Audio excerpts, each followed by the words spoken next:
Morning children, welcome to the psychology classroom. I hope you all are fine and everybody is fine at home. As children, I always suggest you to work hard in each and every video of mine. So today also I am suggesting you the same thing as I suggesting you every day. So children, as you all are a board student, so just keep it in mind,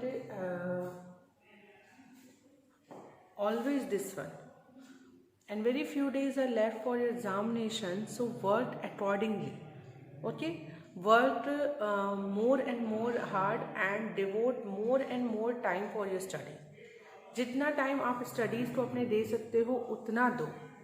okay, devote more and more time for your studies. So it's very important for you all to that you will understand the importance of time. Each and every minute student count right now. हर एक minute इस समय count हो रहा है. So it's become very important to be focused on your studies. With this children, I am going to start my topic, and the topic which I am going to discuss you about the therapy.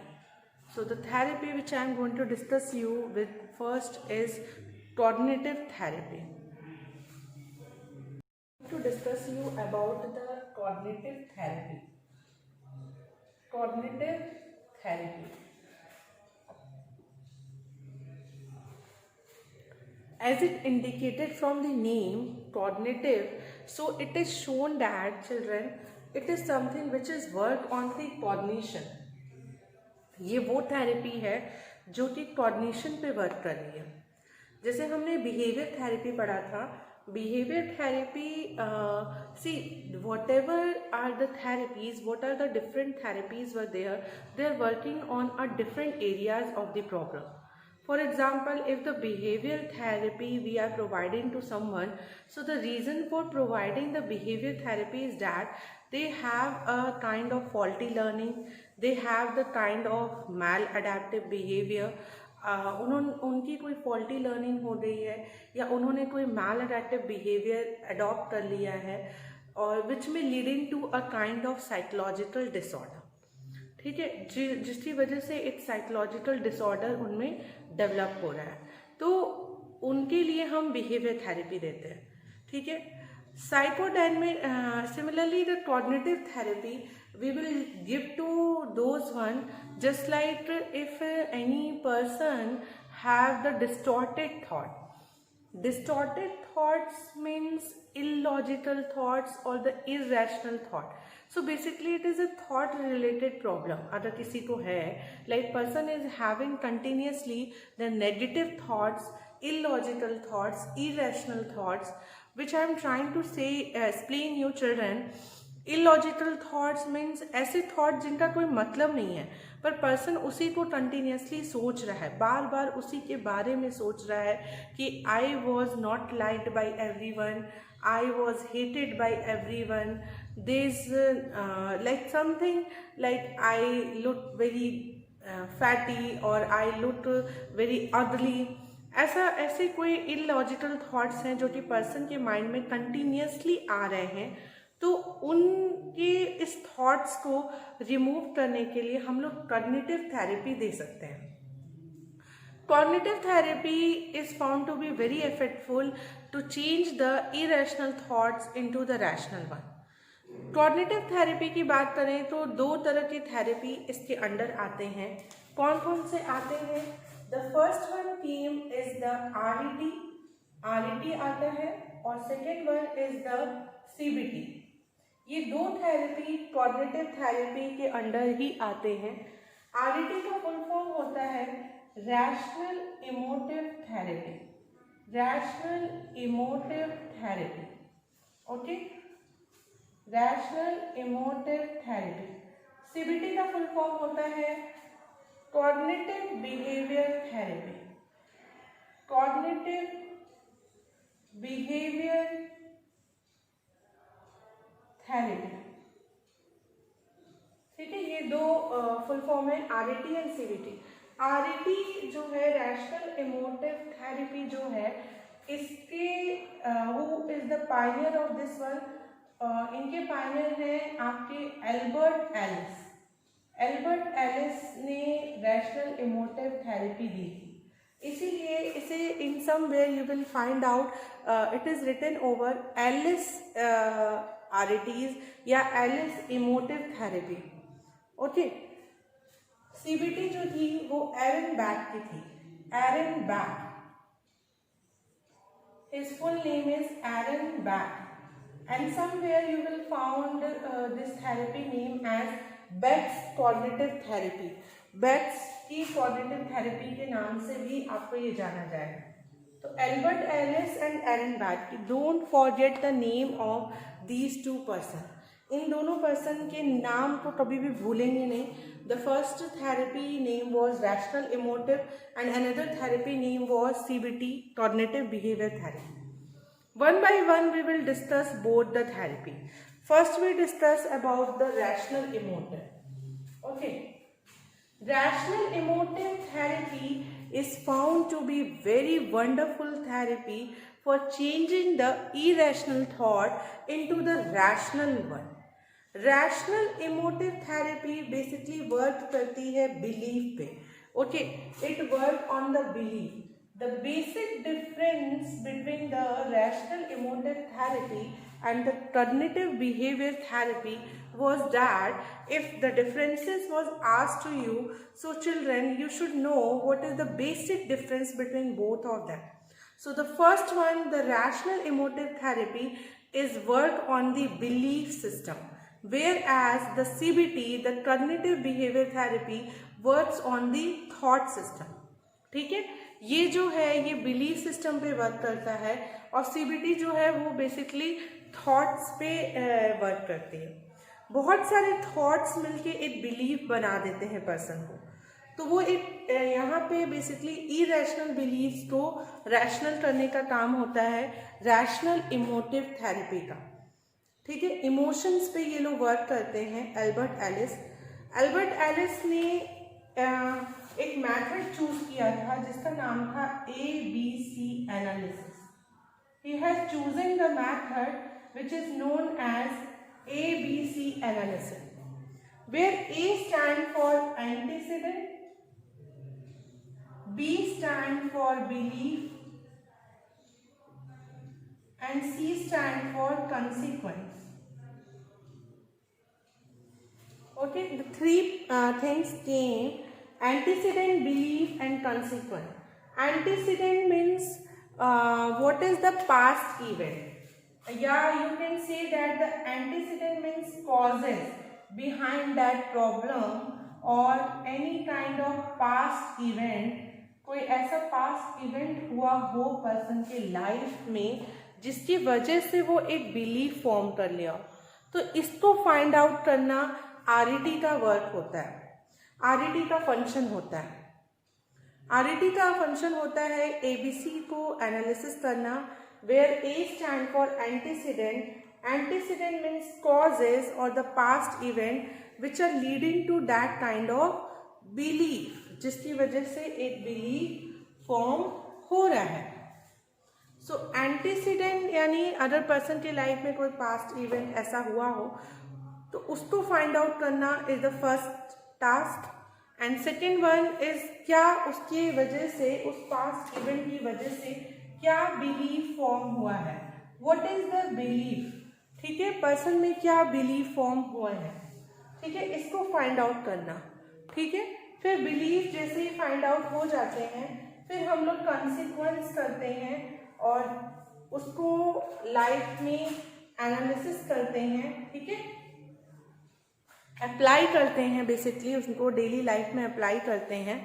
और in this way the rational emotive therapy work, ABC analysis के through ही rational emotive therapy work करती है।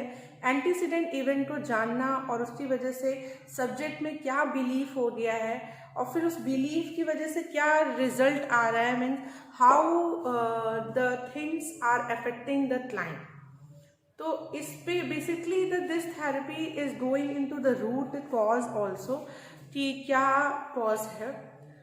The most important point related to this therapy is that it may have the non-directive questioning. The therapist role is here, where the therapist asks the question which is non-directive. This is very important point of this therapy. Non-directive questioning, what do you understand by the non-directive? Are questions which are not asked directly. हम client से direct question नहीं. So I hope you all are understanding about the antecedent, belief and consequent. ABC analysis is a technique which is given by the Albert Ellis in order to change the belief system which the client have made, and the belief system which was irrational, and they made the irrational belief into a rational one. So first of all, which I am talking about the type of questioning which is very important in this one. The type of questioning which the therapist asks to the client is non-directive questioning. The therapist doesn't ask the client the direct question. Direct question sometimes harm the cognition of the clients.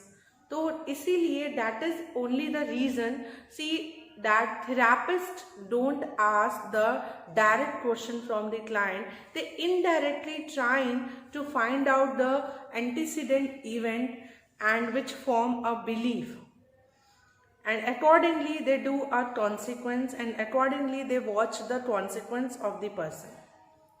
So this is one of the method which is given by the Albert Ellis. And the most important in this therapy is the type of questioning which the therapist frame. That play a very important role. किस तरीके के question therapist frame करते हैं, ये बहुत ही important role play करता है. The type of question which therapist frame is non-directive. Directive नहीं होता. And it is based on unconditional positive regard as well as empathy. Okay. Now moving to the next one, which is the CBT, and which is given by the Aaron Beck. The second type of cognitive therapy. I hope children, the Albert Ellis rational emotive therapy you all have understand. Now we have to discuss about the second therapy which included under the cognitive therapy, which is a CBT. Its full form is cognitive behavior therapy. So children, this is a therapy which is very famous in the field of psychology, in the field of therapeutic technique. Psychodynamic therapy के बाद जो therapy famous हुई therapeutic technique के field में, तो वो थी CBT. CBT बहुत ही ज़्यादा फेमस हुई. सीबीटी दिया था एरन बैक ने, और ये थॉट्स पे वर्क करता है. It work on the thoughts. Aaron Beck की ये थेरेपी थी, और ये बेसिकली थॉट्स पे वर्क करते हैं. They work on the thoughts of a person. Irrational जो थॉट्स हो रहे हैं, इलॉजिकल जो थॉट्स हैं, उनको रैशनल करना, उनको लॉजिकल करना. ठीक है.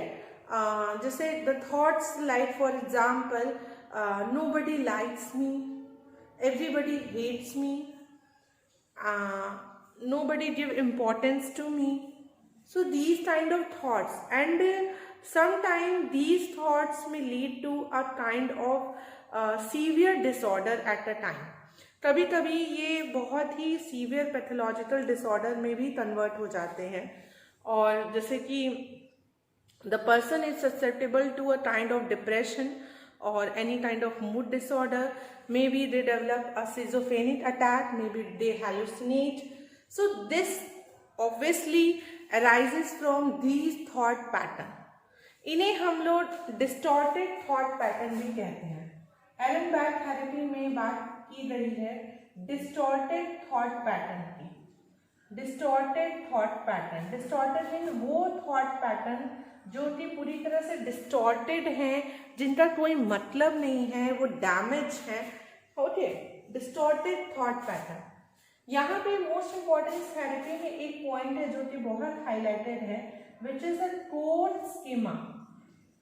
थेरापिस्ट ने कहा कि जो पेशेंट होते हैं वो एक कोर स्कीमा फॉर्म कर लेते हैं, ठीक है। एक कोर स्कीमा मतलब आउट ऑफ मेनी थॉट्स, ये थेरापिस्ट का रोल होता है, जिसे ये समझना पड़ता है कि बहुत सारे थॉट में से उनको ये फाइंड आउट करना पड़ता है कि कौन सा ऐसा थॉट है जो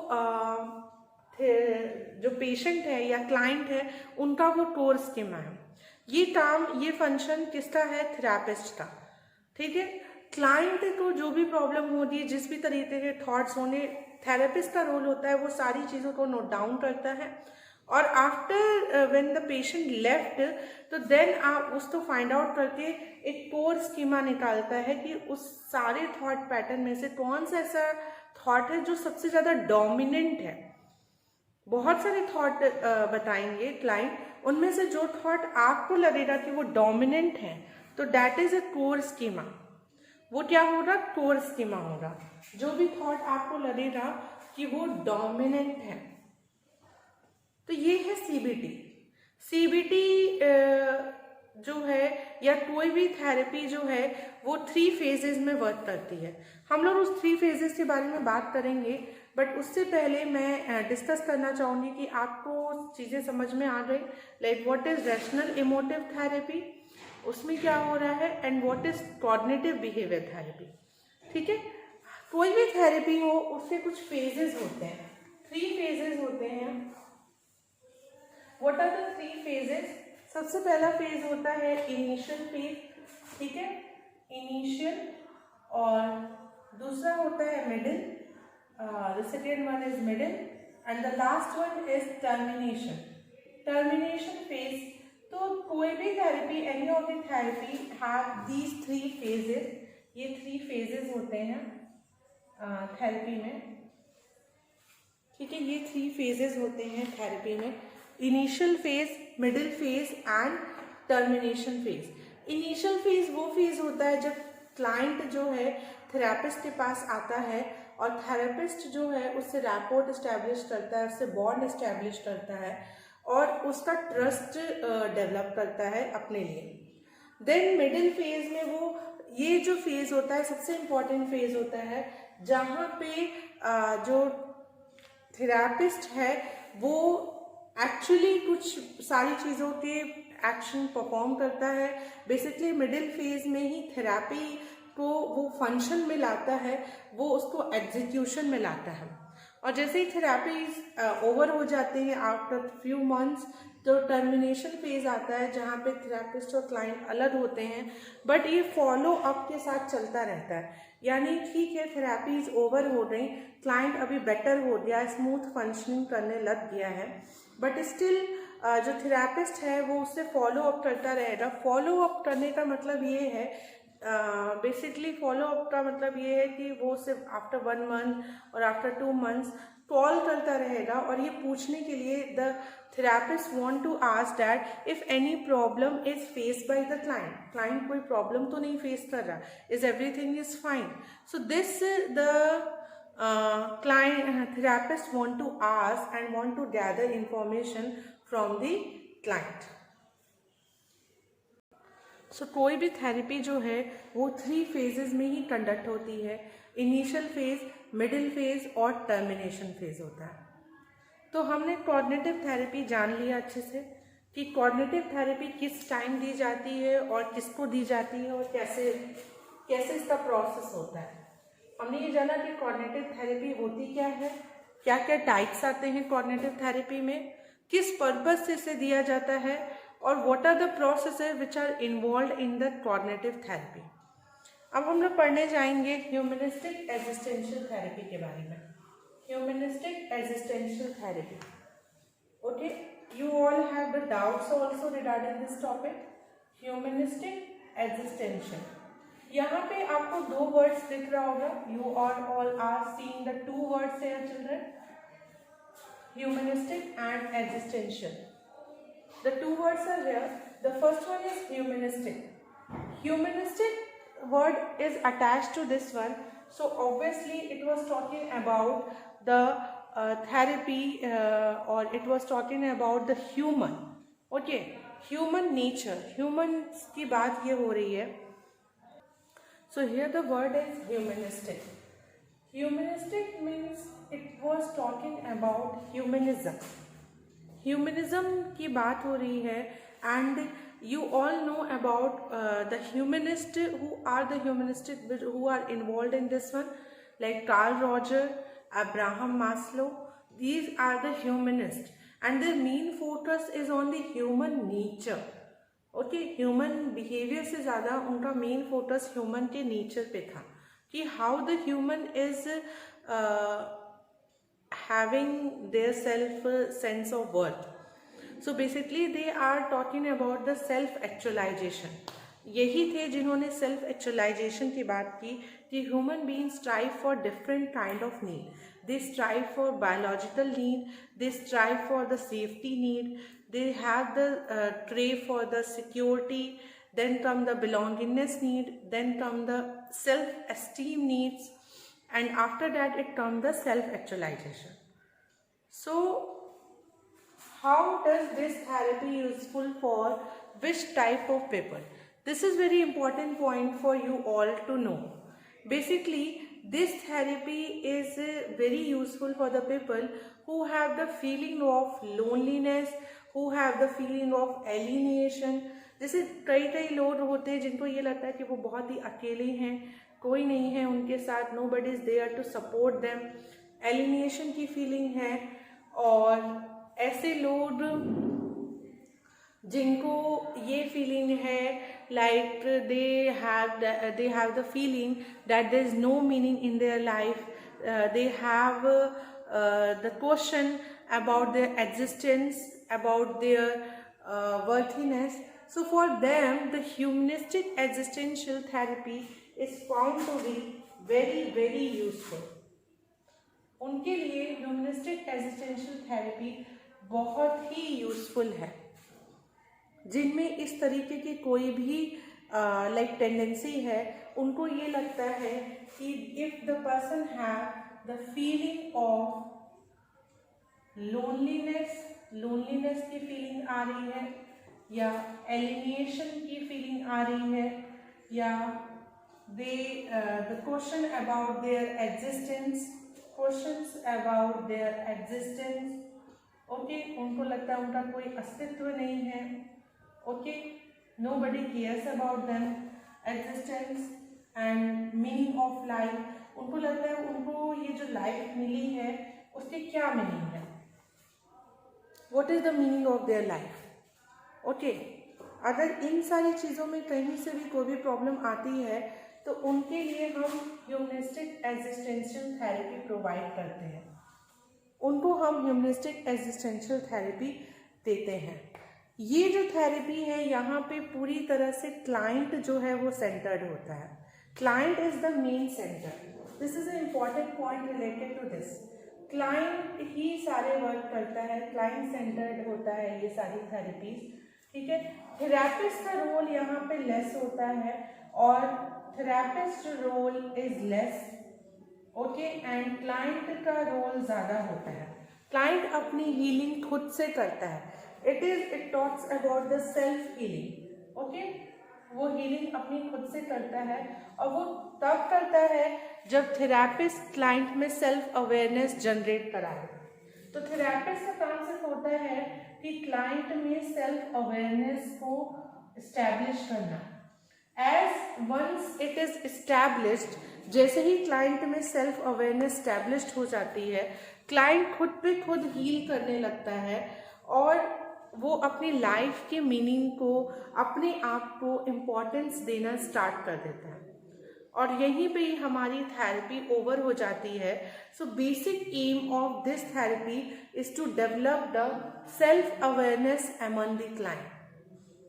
बेसिकली क्लाइंट में जो होता है सेल्फ अवेयरनेस की, there is a lack of self awareness, there is a lack of self worth. Okay, they are not starting, they are not basically accepting themselves.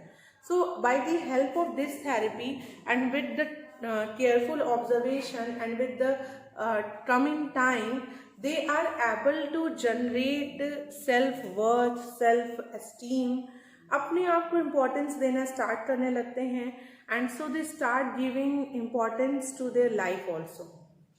So this is all about the humanistic existential therapy.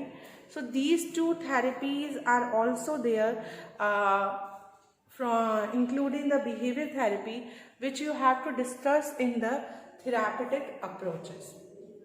So the three therapies you all have to discuss more importantly: behavior therapy, the cognitive therapy, and the humanistic existential therapy. ठीक है, आगे बढ़ते हैं. I hope this is clear to you all. Okay, कि किनको ये humanistic extensional therapy दी जाती है और इसका एम क्या होता है, ये कैसे क्लाइंट की हेल्प करता है, how it play a very important role in helping the client.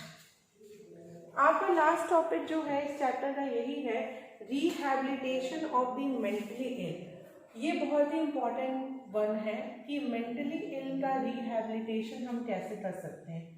Rehabilitation of the mentally ill people, जो मेंटली इल हैं, जो एबनॉर्मल हैं, उनका रिहैबिलिटेशन यानी उनकी हैबिट्स को चेंज करना, उनको यूजफुल बनाना for the society and for themselves also. तो रिहैबिलिटेशन के कंसेप्ट में हम लोग कुछ थेरेपीज देते हैं, जैसे कि क्या थेरेपी डिस्कस होती हैं, which I am going to write it over here.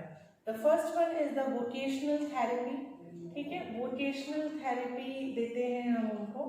ठीक है, वोकेशनल थेरेपी, जिसको आप ऑक्यूपेशनल थेरेपी भी कह सकते हो, ऑक्यूपेशनल थेरेपी. देन सेकेंड होता है social skill training. Social skill training देते हैं कुछ उनको, ताकि वो उनके काम आ सके, social skill training. Then third होता है कॉग्निटिव रीट्रेनिंग. कॉग्निटिव रीस्ट्रक्चरिंग भी कई जगह आपको वर्ड है cognitive. Okay, cognitive restructuring. Restructuring somewhere you will find out retraining, restructuring or retraining. Okay, these are the concepts you will find out somewhere. Cognitive restructuring and cognitive retraining, social skill training, vocational therapy और occupational therapy. तो ये सारे कुछ skills हैं जो कि mentally ill person के rehabilitation में काम आते हैं. जैसे कि सबसे पहला है वोकेशनल थेरेपी. इसमें जैसे फॉर एग्जांपल जो साइकोलॉजिकल जिनको भी प्रॉब्लम होती है, obviously they are somewhere you can say dependent on other. वो पूरी तरह से डिपेंडेंट होते हैं दूसरे पे, अपने कामों को नहीं कर पाते, बट उन्हें थोड़ा सा रिहैबिलिटेट करने के लिए, हम उन्हें इंडिपेंडेंट करने के लिए कि वो पूरी तरह से डिपेंडेंट ना हो किसी पे, तो हम उनमें रिहैबिलिटेशन लाते हैं, जिसमें हम कुछ थेरेपी देते हैं उनको. जैसे ऑक्यूपेशनल थेरेपी या वोकेशनल थेरेपी दी जाती है, जिससे फॉर एग्जांपल उसमें कुछ छोटी मोटी चीज़ें, द स्मॉल स्किल्स जो होते हैं वो उन्हें सिखाए जाते हैं, जिससे वो अपने लाइफ को स्मूथली रन कर सकें और पूरी तरह से वो किसी और पे डिपेंडेंट ना रहें. जैसे कि पेपर मेकिंग करना, कैंडल मेकिंग करना, वीविंग करना, ये छोटी मोटी चीज़ें, छोटे मोटे स्किल्स जो हैं इसमें सिखाए जाते हैं पेशेंट्स को, क्लाइंट को, under the vocational and occupational therapy, ताकि वो कोई वोकेशन प्रिज्यूम कर सकें, कोई ऑक्यूपेशन वो कैरी ऑन कर सकें, वो कम्प्लीटली डिपेंडेंट ना रहें, वे लोग भी प्रोडक्टिव बने, वे लोग भी कुछ अपने लिए और दूसरों के लिए भी कुछ करें. फिर उसके बाद सोशल स्किल ट्रेनिंग भी दी जाती है, लोगों से कैसे इंटरेक्ट करना है, बात कैसे करनी है. ये भी इसकी ट्रेनिंग जैसे रोल प्ले के थ्रू किया जाता है, थ्रू ऑब्जर्वेशनल लर्निंग किया जाता है, इमिटेशन और मॉडलिंग, इन सब के बेसिस पे सोशल स्किल ट्रेनिंग दी जाती है. The last one is cognitive restructuring and cognitive retraining. Yes children, ये भी दिया जाता है mentally ill person को उनके रिहैबिलिटेशन में, जैसे उनके कॉग्निशन को फिर से रीस्ट्रक्चर करते हैं, छोटे मोटे कॉग्निटिव डेवलपमेंट किए जाते हैं, उन पे वर्क होता है इसमें, जैसे उनके अटेंशन पे, उनके मेमोरी पे, उनकी कंसंट्रेशन लेवल पे, उनके फोकस पे, इन सारी चीज़ों पे वर्क होता है। तो आप देख सकते हो कॉग्निटिव रीस्ट्रक्चरिंग की जा रही है, ऑक्यूपेशनल थेरेपी हम दे रहे हैं, सोशल स्किल ट्रेनिंग हम दे रहे हैं। ये सारी चीज़ें हम लोग रिहैबिलिटेशन जब करते हैं मेंटली इल पेशेंट का, तब हम लोग ये इन चीज़ों को करते हैं। तो बच्चों, आज हम लोगों ने बहुत सारे टॉपिक्स को डील किया और उसे बहुत ही ब्रीफ में समझा, जैसे फॉर एग्जांपल कॉग्निटिव थेरेपी क्या होती है, और Albert Ellis rational emotive therapy क्या है, एरन बैट की कॉग्निटिव बिहेवियर थेरेपी क्या है। हमने ह्यूमनिस्टिक एक्सटेंशनल थेरेपी भी जाना कि वो क्या है और वो किस रेफरेंस में दी जाती है पर्सन को। देन हमने जाना कि मेंटली इल पर्सन का रिहैबिलिटेशन हम लोग कैसे करते हैं। तो ये सारे टॉपिक्स हम लोग ने डिस्कस किए। So I just hope you all understand about this one. Still, if you feel any of the doubt, you will ask in the classroom. Always, children, don't hesitate in asking the question. Solve more and more sample paper. Okay, जितने हो सके sample paper solve करिए. We are daily doing the revisions. आपको एक ही topics को कई बार बताया जा रहा है, कई बार समझाया जा रहा है.